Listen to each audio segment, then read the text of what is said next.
been elected as the Bloomfield Township Clerk. And so elected 20 days ago and sworn in Friday afternoon. And today, literally this Monday, November 23rd, his first day of work in his new office right now, which is awesome. So first of all, congratulations. Thank you, Michael. Appreciate it. I feel lucky to be here. We're thrilled that you're there. So the first question, as I asked you when you began this endeavor running for office, is what does a clerk do? I think everyone sees this on the ballot and people know a name or not, but they don't know what the position is. Right. Well, the clerk is, is a kind of a little known entity out there, but every township has a clerk. In townships, these are elected directly by the people. Cities have a clerk, but the clerk in a city is hired by the city manager. So both cities and townships have clerks, but in my position, this is elected. And there's really kind of maybe three primary things. Clerks don't all do exactly the same thing, but they would fall, I think, in these three categories. Number one, which is the reason why I ran, is the clerks administer elections for the residents within the township. So for the 44,000 people that live in Bloomfield Township, like we do, Michael, the clerk is running the polling places, running the absentee counting board, adding up the ballots, ensuring everything matches up, registering voters, responding to questions concerning the election, and all of those sorts of functions, which really interested me in this job and why I ran, in fact, because of the connection to democracy and what I believe is the foundational principle of our country. And then the other areas are resident services. So each clerk's office does a variety of resident services, such as passports, notaries, for example. And then lastly, the clerk is what I call, maybe best analogized as the chief administrative officer for the functioning of the government. So that means preparing agendas, preparing minutes, ensuring that Open Meetings Act and the Freedom of Information Act are complied with. And this includes not just, say, the Township Board of Trustees, but also in the township, we have several water boards. Lakes can organize around a governmental entity called a water board, and we do those as well. And that is also, there's a financial component. So the townships have checks and balances between what the supervisor may budget and spend, and then the clerk is one of the folks that has to sign off on all checks and all spending within the township. So it's kind of chief administrative officer tasks. Compare that, for instance, to the supervisor, which I think fits best to be the chief operating officer. The treasurer, I would compare to a chief financial officer. But note, there is no chief administrative officer. The treasurer, the clerk, and the supervisor there's no reporting relationships. I don't report to the supervisor. The treasurer does not report to the supervisor. We don't report to each other. We have our own separate authorizations in statute, and our authority comes directly from the electorate of the township. And that's who really is the chief administrative officer. Now, the last category is the board, and I sit on the township board. That is the legislative body for the township. And they make policy decisions, pass ordinances, and approve budgets, which has important, of course, very important impacts on the running of the township and the residents. It's good to see you sitting in your new office, literally just firmly planted in there moments ago, the first morning here. So you're a successful attorney. You served on the Bloomfield Hills School Board for a number of years and were president of the Bloomfield Hills School Board. But this is a big shift. So why did you want to leave that work, that private sector, and commit to this? What was the motivation? Public period. I became a lawyer 25 years ago, and one of the reasons was interest in politics and public service, really a sense of civic obligation. And this is a really great opportunity for me to do that, to fulfill that purpose for being a lawyer. And And I'm thrilled to have this opportunity granted to me by the township residents to fulfill that obligation. I really think that we all have, lawyers have a special obligation, but all of us need to be more civically involved in our government, in our organizations. And that's one of the things that one of the sort of core messages I'd have for anybody, is these days, we just need all of us to get involved in our organizations, whether it's as a rabbi leading a temple or a clerk helping out a township or someone on a school board. There's so many roles that need people to be active and engaged in. And in some ways, we need all of us to be really much more engaged and involved. And I'm just happy to do my little part. That's cool. Well, we're glad you're doing that part.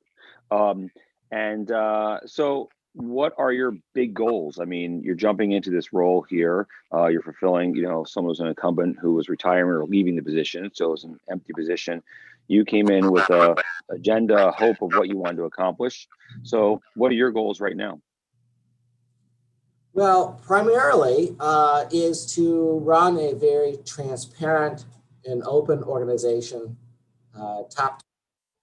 And that's something the clerk gets to have special responsibility in, because referring back to the idea about compliance with the Open Meeting Acts, compliance with FOIA, and running and setting the agenda and minutes for the township meetings.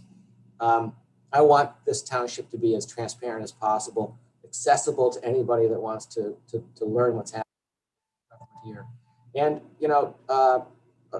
transparency and openness aren't done necessarily just for their own sake, and partly they are, but they're done for the sake of accountability, because the government should be accountable here to the residents.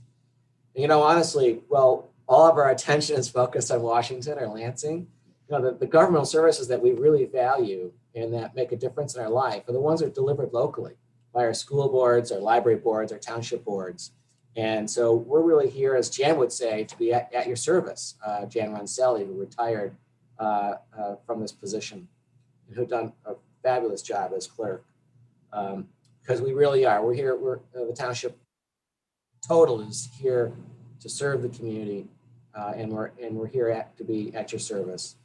And for any folks that want to contact us, please do. My email, for instance, is mbrook@bloomfieldtownship.org. Email me with any questions you've got, anything I can do to help. Well, I know where you live, so I'll just come knocking on your door. And full disclosure, Martin lives down the street from me and is a very close friend. And so it's fun to see him taking on this responsibility, and we're excited for that too. And also the connection and learning more about what this job entails, and appreciating the nuts and bolts of the daily work of our local government. Because I think that's such an important thing, and most people take it for granted, and it just seems to work.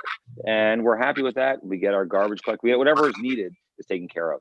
But here we recognize that there are people behind the scenes that are really digging in deep and making sure that happens. And I know you are cared. You care about the environment and your work. And this is the nice thing is this is not a campaign. You're in the office. We could talk about the good things we saw, whether it's at the nature center or the schools and the connections there. Yes. Let's take a moment. Oh, sorry. Go ahead. I was just thanking you. It's great to see you all the time. We walk around the neighborhood and share stories and share our love of family and the community. And I'm fortunate to be your friend. Thank you. Let's let everyone get to know Martin a little more. So besides the support of Kathleen, his wife, and his two sons, seeing them civically engaged, Evan and Noah, and doing good work in this past campaign, which is really cool to see your whole family involved in the election process nationally. But tell us more. I'm going to ask you a couple questions, put you on a spot just for a moment, get you think deep. Books you've read recently that have inspired you, that connect with you well, that's a part of who you are.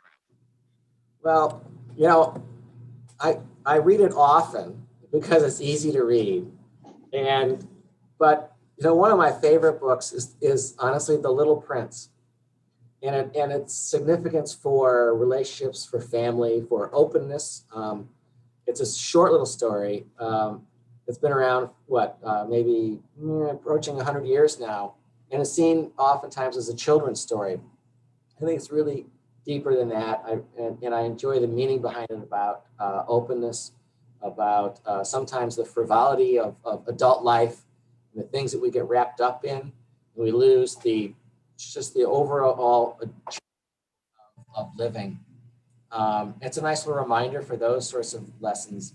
And sometimes the adult world is frivolous, and we need to just enjoy life. And also, my son has recently given me a book that I'm reading now. I'm trying to remember the name of it, but it's about representative democracy, and how to engage people, the community and government, in a much more participative way. So it talks about, for instance, the old town hall idea, and how early in America, the town hall was a way that people really got together and made substantive decisions about local policy. And the book it's a scientific book, rigorously written and tested. And there were people who were in legislatures and in Congress that tried some of the methodologies. But the idea is to develop systems, and I want to actually try to do this within the township, develop systems that aren't just feedback mechanisms, but true participatory communication that engages the community in decision-making, not advocating what we're doing, but really engaging people deeply in our democracy. And I think that it's a great opportunity to try to rethink a little bit about how we operate. And that book is inspiring me to try to do things a little differently, and not just be open and transparent, but to be engaging the community, to be involved directly in decision-making here. Lots of things that are alarming and concerning in our world today, right? Nationally, internationally, locally as well, especially in the midst of the pandemic that we're all experiencing. How involved with the pandemic? And I'm thinking of this because I was talking to my parents in St. Louis, and some of their city council has mandated certain things, right? How involved is our township in certain things could we have a mask mandate from our township if the governor hadn't done that? Or is it totally separate in that way? Wonderful question. I don't know the answer. Sorry. Right? Because we want to be, you and I talk about that responsibility, right? And that's the role modeling. And I was wondering, like, what is that role of our township when we tackle this stuff?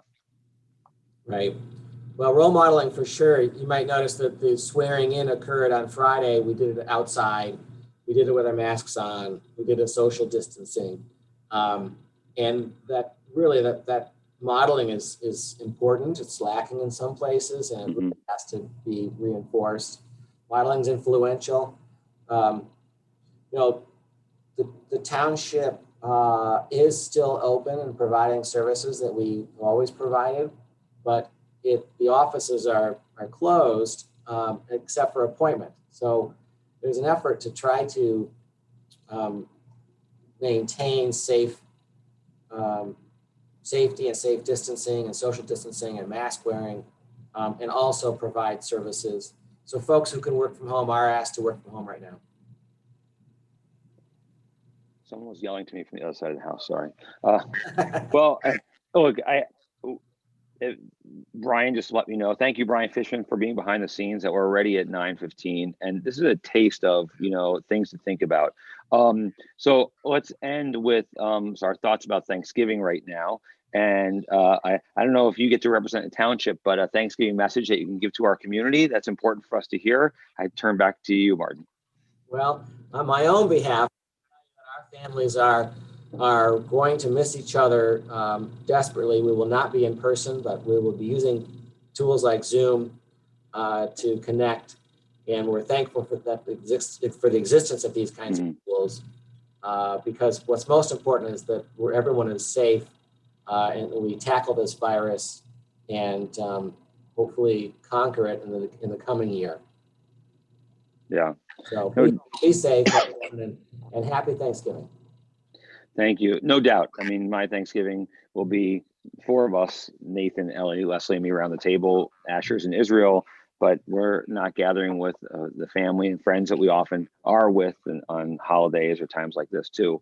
And we'll miss that. But yeah, we're lucky that we can have opportunities like this still to connect and be able to make these choices that are smart. So please, everyone, stay safe and continue to do this as well, so we can get through these times. And with some news, we have a little more optimism, a little more hope as well, God willing, that this will get better in time. So thank you for starting your first day, your first work week in your new position as our township clerk, Martin Brook, and sharing with us, not just the Temple Shir Shalom community, but all those who get to be a part of this and watch it as well. We do, it's a quieter week at Temple because of Thanksgiving. So we wish everyone a very happy Thanksgiving, and take some time to reflect and truly appreciate the blessings that we do have, and that perspective that's so important in our lives. So thank you, everyone. And again, Martin, thanks a lot. Really appreciate it. Appreciate all your support, and Mazel Tov on your position. We're thrilled that you're there. Thank you, Michael. And thank you all to the Shir Shalom friends. Happy Thanksgiving.